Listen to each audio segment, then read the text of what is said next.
آتما اور پرماتما کا تعلق، ہمارے ہاں روح کا اور اللہ کی ذات کا تعلق، یسألونک عن الروح قل الروح من امر ربی، آتما اور پرماتما یہ تصورات جو ہے ایمبیڈڈ ہیں۔ آپ اگر وہ جملہ سنیں، میں نے پہلے بھی سنایا ہے اپنشد کا، جو بالکل معلوم ہوتا ہے اس آیت کی ترجمانی ہے، Man in his ignorance identifies himself with the material sheets which encompasses real self۔ اس کی اصل خودی، اصل انا تو اندر کی ایک حقیقت ہے، اس کے گرد یہ گوشت پوشت کا کور چڑھا دیا گیا ہے۔ انسان اس کو سمجھتا ہے یہ میں ہوں، یہ میں نہیں ہوں، میں تو وہ خودی ہوں، وہ انا ہوں، وہ ایگو ہوں، وہ آتما ہوں جو اس شریر کے اندر ہے۔ یہ تصور جس قدر اسٹرانگ ہے ہندو مت کے اندر، انہیرنٹ ہے اسلام میں بھی، اور آج کی دنیا اسی کے خلاف تو جا رہی ہے۔ The world is world of matter only. What is beyond matter we don't care. Because وہ ہماری جو ہے حواس خمسہ کی گرفت میں آتا ہی نہیں، ہم اس کو کیسے اسٹڈی کریں؟ ہم تو چیزوں کو دیکھتے ہیں، سنتے ہیں، چکھتے ہیں، چھوتے ہیں، سونگھتے ہیں، نتیجے نکالتے ہیں۔ تو یہ دنیا ورلڈ آف میٹر تو جو ہے ہمارا میدان ہے انکوائری کا، تفتیش کا، تحقیق کا، لیکن یہ کہ وہ ماورائے مادہ، ماوراء طبیعت، میٹا فزکس، اس سے ہمیں کوئی دلچسپی نہیں ہے خدا یا نہیں ہے، ہوگا۔ یہ کائنات تو ہے نا، روح کوئی ہے یا نہیں ہے کس نے دیکھی؟ جسم تو ہے نا، آخرت کوئی ہے یا نہیں ہے؟ یہ دنیا تو ہے نا۔ تو جو ہے، جو واقعہ ہے، جو ریئلزم اسی کا نام ہے، جو ریئل ہے اس تک اپنی توجہ محدود رکھو۔ جو مذہب کے ایسنس کے خلاف ہے، اس مذہب میں ہندو مت اور اسلام مشترک ہے، وہ ایسنس آف مذہب، روح اور روحانیت۔ نمبر 2، ہندو اسکرپچرز کا اگر مطالعہ کیا جائے ان کی اصل زبان میں، اور سملیرٹیز جو ہیں اسلام میں اور ہندوازم میں ان کو واضح کیا جائے دلائل کے ساتھ، حوالوں کے ساتھ، اور ان کو ہائی لائٹ کیا جائے۔ اختلافات اگر ہیں وہ بھی ہیں، لیکن سملیرٹیز کیا کیا ہیں۔ یہ کام میرے علم میں آیا تھا کچھ عرصے سے، مولانا محمد منظور نعمانی جو لکھنؤ والے ہیں ان کے صاحبزادے کر رہے ہیں، اور مجھے خوشی ہوئی تھی۔ اب جو کچھ کیا ہے ذاکر نائک صاحب نے، وہ اتفاقی ہے کہ میں ٹیلی ویژن کھولا ہوا تھا، اس میں ان کا پروگرام آیا، میں نے پورا دیکھا ہے، وہ سملیرٹیز بٹوین ہندوازم اینڈ اسلام۔ اب میں اپریشیٹ کرتا ہوں، یہ کام کرنے کا ہے جو ہم نے نہیں کیا بدقسمتی سے۔ ہم نے یہاں آ کر یہاں کے لوگوں کے ذہن کو پڑھنے کی کوشش نہیں کی، ہم نے تو ان پر حکومت کی ہے۔ اللہ اللہ خیر صلی اللہ۔ جب تک آپ کسی قوم کے ذہن کو نہیں سمجھیں گے، ان کی سوچ کیا ہے، ان کی سوچ کا صغرا کبرا کیا ہے، پریمیسز کیا ہے جن پر کہ ان کے عقائد کھڑے ہوئے ہیں، آپ کیسے کمیونیکیٹ کریں گے؟ ہم نے ضرورت ہی محسوس نہیں کی، وائی ٹو کمیونیکیٹ؟ ہمارے پاس طاقت ہے، we have brute force and we can govern them, that's all. یہ ہماری مجرمانہ غفلت رہی ہے، یہاں پر مجرمانہ غفلت رہی ہے۔ میرے علم میں آیا یہاں ہی کہ ایک مصنف شمس نوید عثمانی، جن کی کتاب آپ نے پڑھی ہوگی اب بھی نہ جاگے تو، کافی دن ہو گئے میں نے وہ کتاب پڑھی تھی، اس میں ڈوبائے ایک فرینچ اورینٹلسٹ جو ہے اس کی رائے انہوں نے کوٹ کی، میں حیران رہ گیا۔ وہ 40 برس تک انڈیا میں مقیم رہ کر اس نے ہندو اسکرپچرز کا مطالعہ کیا،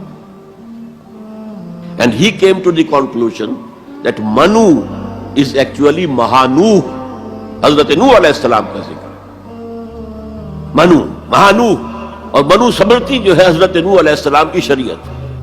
یہ کرسچن ہے، اس کی تحقیق ہے، اس تحقیق کو اب انہیں ہائی لائٹ کیا جائے، اسے عام کیا جائے، اس کو پہنچایا جائے، تو پھر وہ جو ہے مغایرت کے پردے جو حائل ہیں، وہ مغایرت کے پردے کچھ اٹھیں گے، ذہن کچھ کھلیں گے، بات کرنے کا، کمیونیکیشن کا موقع بنے گا۔ اب آ رہی ہے وہ بات جو میں سمجھتا ہوں کہ آپ کو اچھی نہیں لگے گی۔ میری رائے یہ ہے کہ کسی بھی صورت میں آپ کو سیکولرزم کی حمایت نہیں کرنی چاہیے۔ اسلام کی روح سے سیکولرزم کفر ہے، اور وہ اگر واگا کے مغرب میں کفر ہے تو مشرق میں بھی کفر ہے۔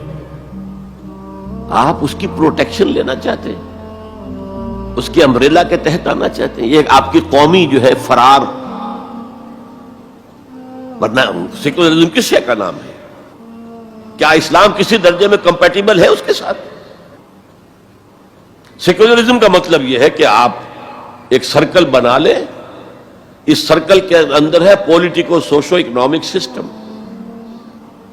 یہ تو ہوگا, کسی بھی مذہب سے کوئی تعلق نہیں اس کا.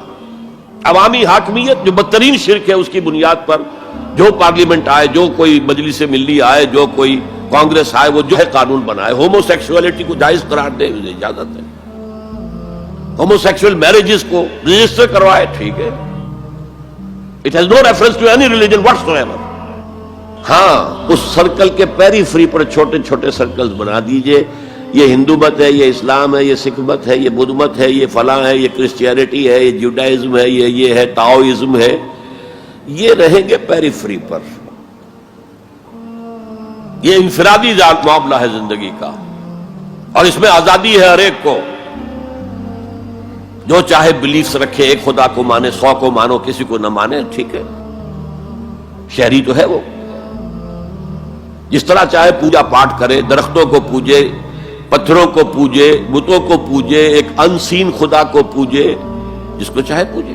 سورج کو پوجے, چاند کو پوجے, جو چاہے پوجے. سوشل کسٹم جو چاہے رکھے. بہرحال ہر ایک کا اپنا خیال ہے. ان چیزوں میں ہر شخص آزاد ہے. لیکن یہ پولیٹیکل سسٹم, یہ کرمنل لا, جو بھی ہے,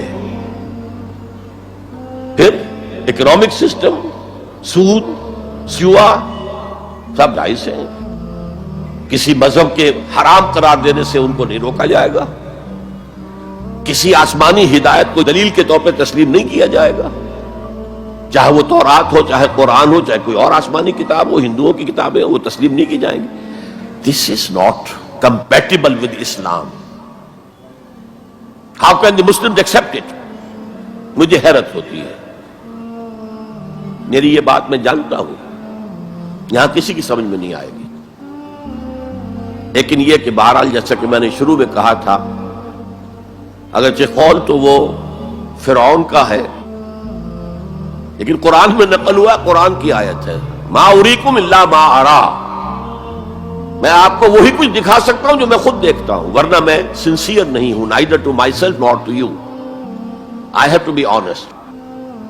نمبر 4, قومیت سے بالا تر ہو کر اسلام کی دعوت دی جائے. دو چیزیں گڑبڑ نہ کی جائیں. قوم کی خدمت ہے, قوم کے لیے تعلیمی ادارے بنائے جائیں, قوم کے لیے یہ کیا جائے, کوئی حرج نہیں. قوم کی خدمت کرنا بری بات نہیں ہے. ایک مسلمان قوم کو فرعون کی غلامی سے نجات دلانے کے لیے اللہ نے حضرت موسیٰ جیسے پیغمبر کو بھیجا. یہ قومیت سے بالا تر ہونی چاہیے. گڑبڑ نہ کرے, ایک ہی جماعت یہ دونوں کام نہ کرے, ورنہ سمجھا جائے گا کہ یہ بھی اصل میں اپنی قومی بالا تری اور بالا دستی کے لیے کام کر رہے ہیں. اپنی پرائرٹیز فکس کر لیں. اگر اسلام کے لیے کام کرنا ہے تو قومی سطح سے بالا تر ہو جائے, اور اصولی سطح پر اسلام کی دعوت دیں, اور اسلام کے system of political justice, social justice